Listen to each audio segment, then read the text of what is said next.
This is Partners in Crime with Adam Croft and... Not the other one. Hello, welcome to episode 151 of Partners in Crime. And yes, not the other one again this week. Adrian Hobart is back in the other hot seat. Hello, Adrian. Hi, it's lovely to be back.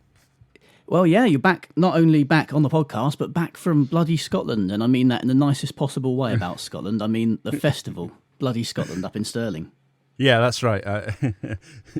Yeah, I'd sort of almost, if I had £1 for everybody who made that joke on Facebook, be wealthy again. But well, have another £1 from me. No, it was my first Bloody Scotland, and it was a slightly different format to what they were used to. They have a torchlit parade, which is one of the big sort of features of traditional Bloody Scotlands. But because of COVID, they couldn't do it, so that was missing. And I think physical numbers on the ground were down, but they more than made up for it. And the number of people who used the online option, which was a kind of legacy of last year when they ran it online only, and they've actually found that that's where the money is. So good luck to them. Well, yeah, this is it. I think this is a lot of the way the festivals are going to go now. You'll have the in-person bits, you have the online stuff so that people can attend more readily and from anywhere in the world without the travel costs. I think that's probably going to be the way things are going to go. One of the many things that did happen up at Bloody Scotland was the McIlvanney Prize for Scottish Crime Book of the Year. And that was won by Craig Russell for his book Hyde. The award named in memory of the late Scottish novelist William McIlvanney.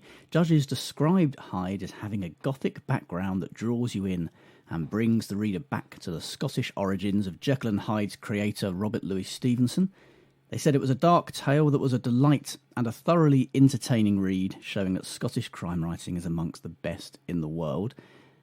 He's won the award before in 2015 with The Ghosts of Altona, and he's the first author actually to win the prize twice. Robbie Morrison was also honoured at the event. He won the debut prize for his book Edge of the Grave, which the judges described as a terrific debut novel with a memorable cast of characters which impressed the judges with its ambitious, authentic deep dive into the Glasgow gangland and class divides of the 1930s. Did you watch the ceremony while you were up there, Adrian? Yeah, we were at the ceremony. Clearly we had our well done face because Mark Whiteman was up for the debut. But I think we knew earlier on that because two of the debut authors that were in his quartet who had been nominated for the McIlvanney, that it was very unlikely he was going to get it.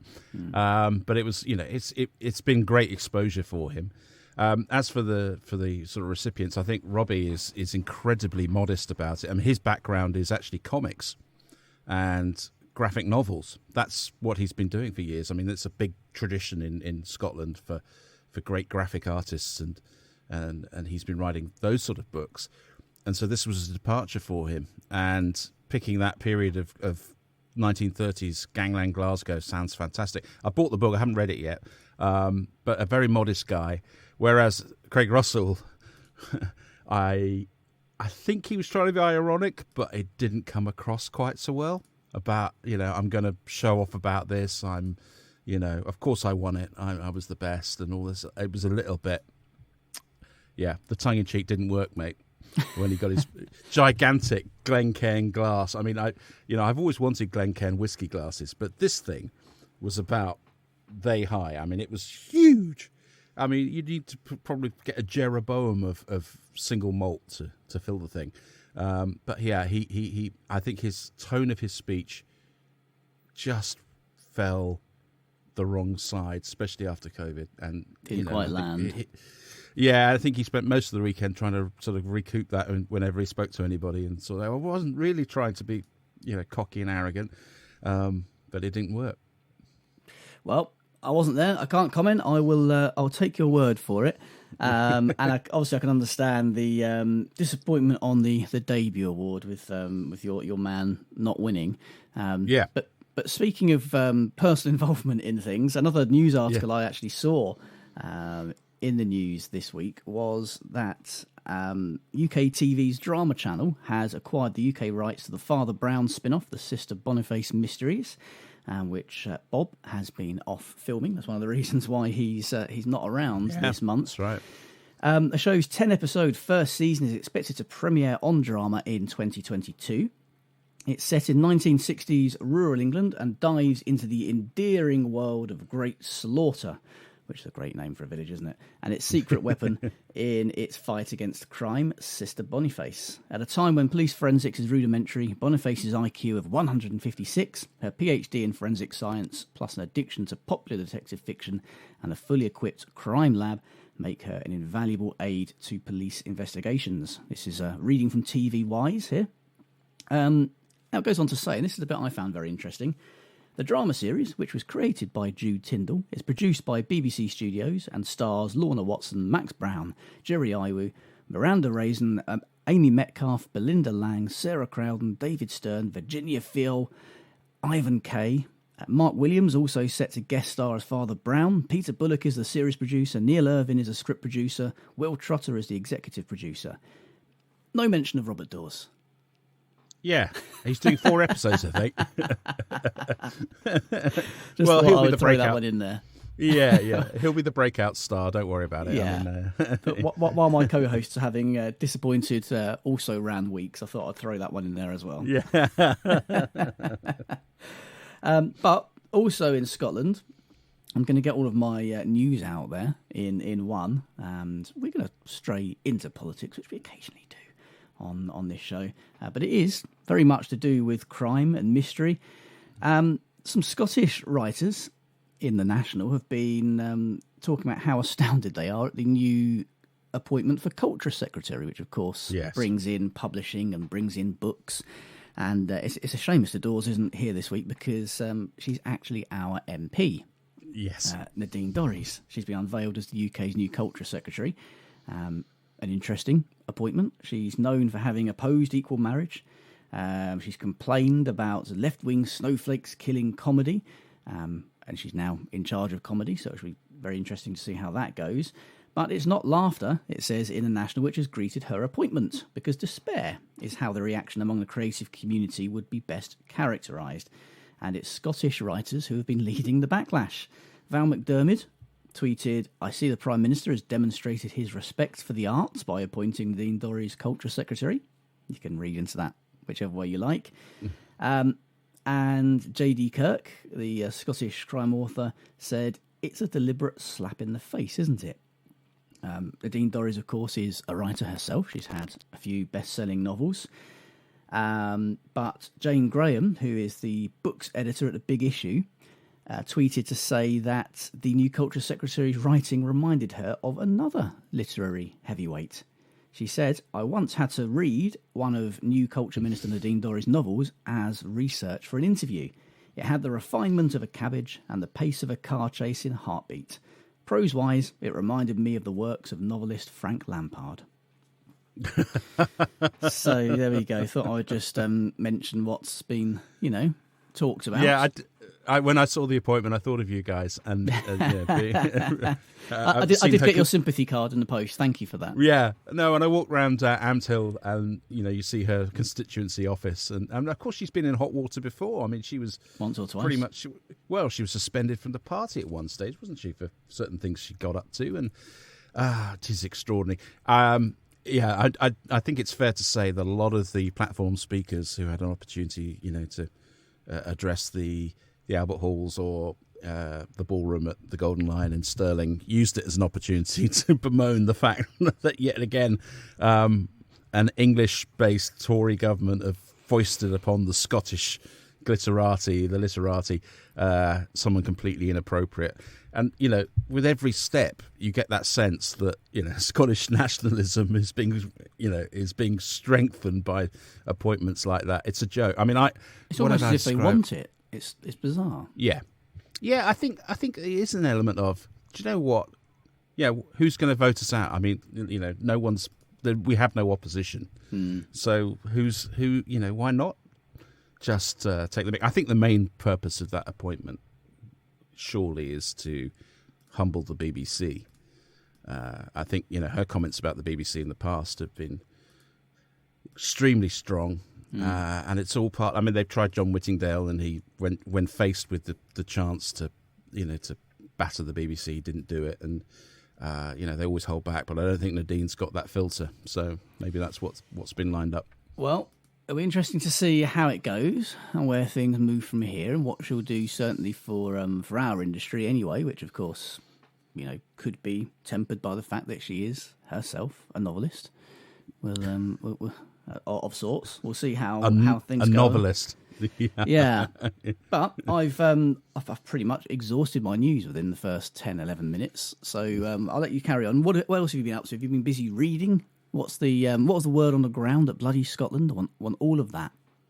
Well, I think the word at the ground was, there was a lot of debate about pandemic or not pandemic in terms of what do you write? Do you write it into your stories? Do you reflect on, when you're writing something that's due to come out in 2022, does it reflect the fact that we've had it or are in the middle of it still, and the after effects? And I suppose that the one session that was really anticipated was actually one of those video ones where it was a video link to Stephen King and Linwood Barclay over in the States, and they were in conversation. And they actually addressed that directly straight on, what do we do? And Stephen King said the opinion, well, I'm just going to ignore it. And Linwood Barclay's, I don't think I can. So it's that's a hot issue amongst authors. I think that, everyone's thinking, do you include it? Or do you do the thing that Doctor Who always does, which is, 1 week after an invasion of Earth, there's another one, and everyone's forgotten that aliens threatened the future of humanity, and there's a collective amnesia. Yeah, I think it's almost the opposite of that for me. I think you have to, after the event, after the fact, acknowledge it as something that happened in the past, the same way that, if you had a book set in the 50s or 60s, you would acknowledge the fact the war happened, but you're not setting it in that. I think it's too soon for that. I think when you had all the war films that came out, the great David Niven ones and what have you, they were a few years afterwards. They weren't being made during the war and put out at the time. You get a bit of space, bit of time to recover before you do that, because and also you don't know how the thing's going to go, how it's going to end, how we're going to come out of it. So the story doesn't yet have an end. So it's kind of pointless writing it as a story, unless you want to choose how it ends. And of course, then you're looking at the realms of science fiction and fantasy. And it can just come across as very dated very quickly if you're writing something so current. I think it's difficult in what we do, because it can take months to get a book out there. And if you're writing something current, it's just not going to be, we're not doing podcasts where you can do something every day, every week, and you can be completely on the ball and people are listening to it and taking it as it's coming. So I think that's probably why I'm not mentioning it or having anything to do with it. And in my books, in my series, even though they're pretty much in real time, it's not happened at all. I think probably in those main series, it probably won't be referenced or looked back on, because it's largely going to be, I think, pretty irrelevant for lots of crime fiction. People are still committing crimes. They were still killing each other. It was largely irrelevant whether the officers were going in wearing face masks and anti-backing their hands afterwards. I know lots of them do anyway, and I don't blame them. So, yeah, I think it's just something to perhaps look back on and reference in the future, if and when necessary, in our books. Yeah, I think that's right. And unless you decide to embrace it and go for a theme that ties into it, I think that's right. I think I'm really interested by what you were saying about the war film side of things, because actually I've been watching one or two made during the war films, which have a completely different feel from the ones that were made in the 50s. So if you compare the Dam Busters, which I still think is one of the best films ever made. I mean, okay, the special effects, you have to take an enormous pinch of salt with some of the special effects involved, but it's a brilliant piece of filmmaking, and I think it sums up the spirit upon which the combatants approached the whole thing of getting on, and pretty much knowing that they had a 1 in 3 chance of coming back at times. That's great. But then you look at there's some films on BritBox which were made during the war, and how utterly cartoonish almost they are. The characters are all chipper and can't wait to give the Bosch a good bashing and all this sort of stuff. And then they, miraculously sink some sort of ship, even though it's completely fanciful. I think during the war, though, those films were being made as propaganda pieces, weren't they? And boosting the spirits and what have you, and hoping the enemy sees them, and also hoping the people back home see them and raise the spirits. I think they had very different purposes. Yeah, they do. I mean, I think there's one that stands out as being much more nuanced, in Which We Serve, the Noel Coward, when he's the captain of a ship, and he wrote it as well. That has, with all the flashback scenes of domestic bliss or otherwise for the crew, and they're floating around in the sea, having been sunk, and thinking back to, a domestic they had beforehand, before they got on the boat. I think that's really quite brave for that period. Had to support the Admiralty and all that sort of thing. But I think it's the closest it comes to explain just how close the Allies came to losing the Battle of Atlantic, and the sort of sacrifices these guys were making. Because getting sunk out there, your chances of survival are pretty low.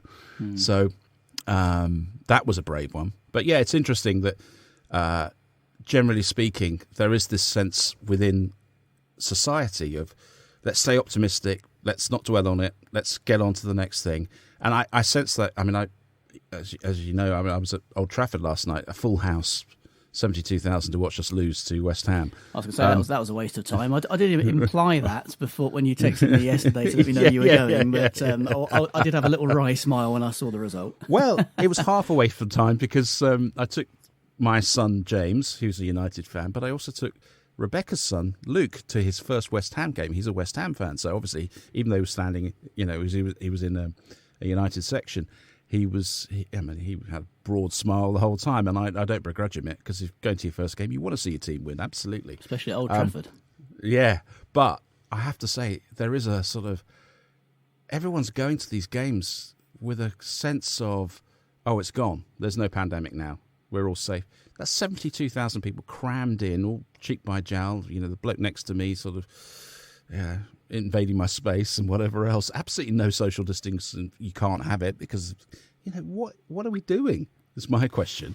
I know. You see so many events. I don't know what it's like for the football and for Old Trafford, but I know lots of events that have been going on have been saying, well, you can get in if you can prove you've been vaccinated, or if you've had it within the last 6 months, or if you've had a negative lateral flow test. And that's where my issue is with the lateral flow test, because I mean, regardless of the accuracy of them, which can be debated and the statistics can be looked at whichever way you like, fact of the matter is, you can just drip that liquid straight onto that test without ever sticking a stick up your nose or down your throat, and it will come up as a negative result.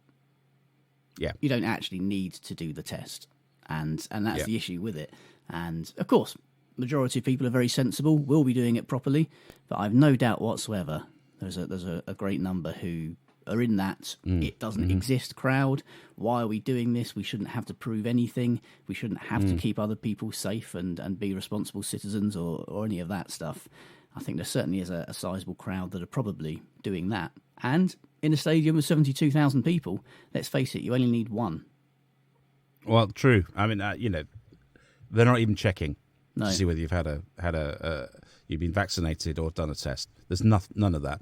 It's just you walk up, you get the wand to see whether you're carrying a weapon, and then you go, and that's it.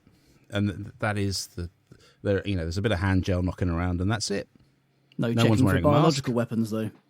No, not at all. So it is a strange sort of.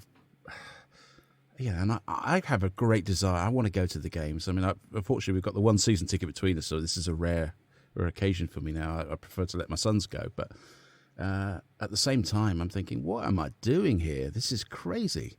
I'm in a high-risk group, and I'm putting myself and exposing myself to this level of close contact. Doesn't make sense. But the thing is, if we're not sensible about it, I mean, yes, we have the freedoms now, but if we're not using them sensibly, they're going to go again.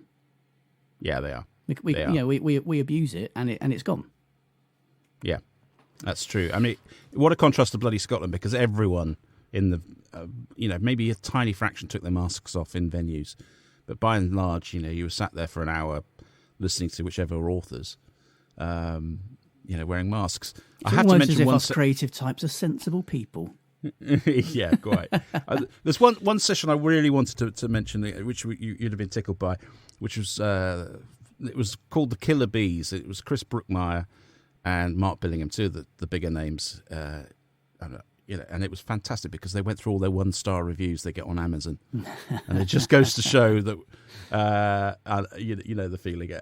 You can disproportionately be deflected and angered and upset by a 1-star review. They get tons of them, and even though they're two of the biggest authors in the UK.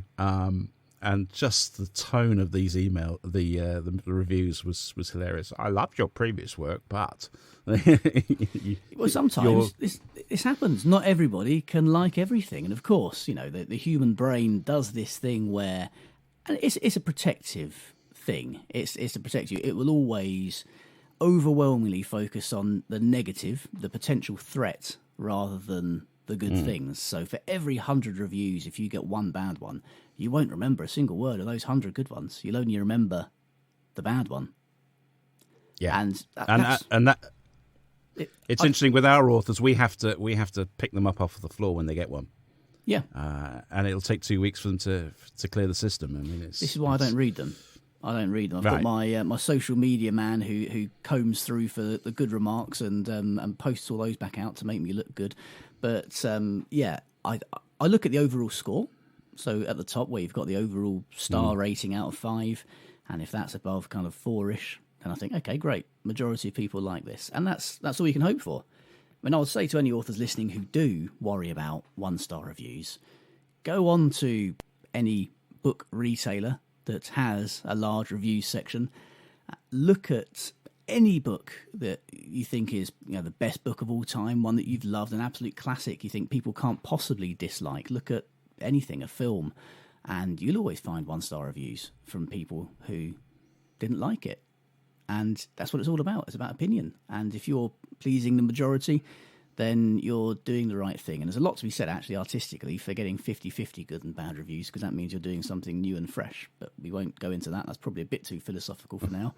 But yeah, I didn't like Star Wars. I can't stand it. But I'm well aware that I'm in a minority. I'm the one missing something. I wouldn't go out there and say, all these millions of people, they don't know what they're talking about. Star Wars is clearly rubbish. I'm clearly the authority on this subject. No, it's not quite how it works. Yeah. While we're talking about retailers, we're near the end of the show, and I've not mentioned at all our wonderful sponsors, Kobo, one of the world's largest ebook retailers. So while you're looking for reviews, maybe do it there. As a listener to Partners in Crime, you can get a massive 90% off of your first ebook purchase from Kobo. You don't need an e-reader or special device, although they are excellent. You can read on your phone or tablet if you wish. Just go to kobo.com, enter the promo code CRIME at the checkout, and if you're an existing customer, there's a link in the show notes, and you can use the promo code PARTNERS to get 40% off of selected ebook purchases for life. I should also mention, if you're a Partners in Crime patron, then your free book of the month for September, you've only got a few more days, a week or so to claim that. It's Lost in America by A.S. French, who has been very popular actually with our patrons recently. One of his first book was available there, and he's gained a big fan base as a result. Astrid Snow is a woman of mass distraction. Astrid wakes up in an American jail accused of a triple homicide. She has little memory of the night but knows she's not a killer, not of the innocent. Calling in a favour from her former boss at the agency, the British intelligence organisation hidden from the public, Astrid is released and ready to head home to England until guilt about the murders forces her to stay in the small US town. It's a decision she's about to regret as the bodies pile up, and she discovers some locals are still fighting a war against the British. That's usually £3.99. It's yours absolutely free if you're a Partners in Crime patron. That'll be in your dashboard now. And Moriarty is telling me, because that went up late, you can claim that until the 7th of October. Patrons get early access to every episode of Partners in Crime. They get to watch it in full, glorious HD video, which you may be doing now if you're a patron. They get an extra bonus episode each week, Partners in Crime, Arsenic and Old Lace, which we're about to go off and record now. A shout out on the show, exclusive content, including that free book of the month, of course. We'd love for you to be our next patron, so do check out the link in the show notes or go to patreon.com/Partners in Crime podcast. I feel like I've been talking forever, Adrian. Yeah, I think possibly you have, yeah. Quite the monologue. So what have you got planned for the week ahead, for the weekend? Well, I think the weekend is going to be spent watching sport because the Ryder Cup's on. And, you know, that's golf, isn't it? That's a must. Yeah, that's golf. Oh, sorry, yeah, I thought you said sport a minute ago. Trust me, when you see me honking around, pushing my trolley and barely getting to the 18th, then you know it's still athletic. Trust me. I don't even like playing golf. I certainly don't want to watch somebody else do it. No, I mean it's that biennial, jingoism fest. You have to have a certain mindset. The US against the Europe, it's quite other than golf in many respects. And I have to say that with a Grand Prix and the fact that Max and Lewis are sort of basically trying to kill each other on the track, that's compelling. So I'll be watching that too. Yeah, watch a bit of murder at high speed. Why not? Yeah, absolutely. It's turning into rollerball. I noticed you not mentioned football. That's okay. That's on the back burner now, isn't it? Well, let's put it this way: if with Ronaldo back in the team, we can't beat Aston Villa at home at 12:30 on Saturday, then we should just give up and go home. Frankly. Can we'll clip that bit up just in case. Yeah, I think for next week, just in case. I think you're back next week because we're still in September, and Bob said end of the month. That's I'll double check, but good to have you back next week. And absolutely. We'll do some more. I think get reading, get enjoying, and we'll do some more sort of vaguely crime fiction stuff this time next week, shall we? Yeah, let's make it more crime fiction-y, less vague. We'll try. We'll do our best. See you next week. Cheers.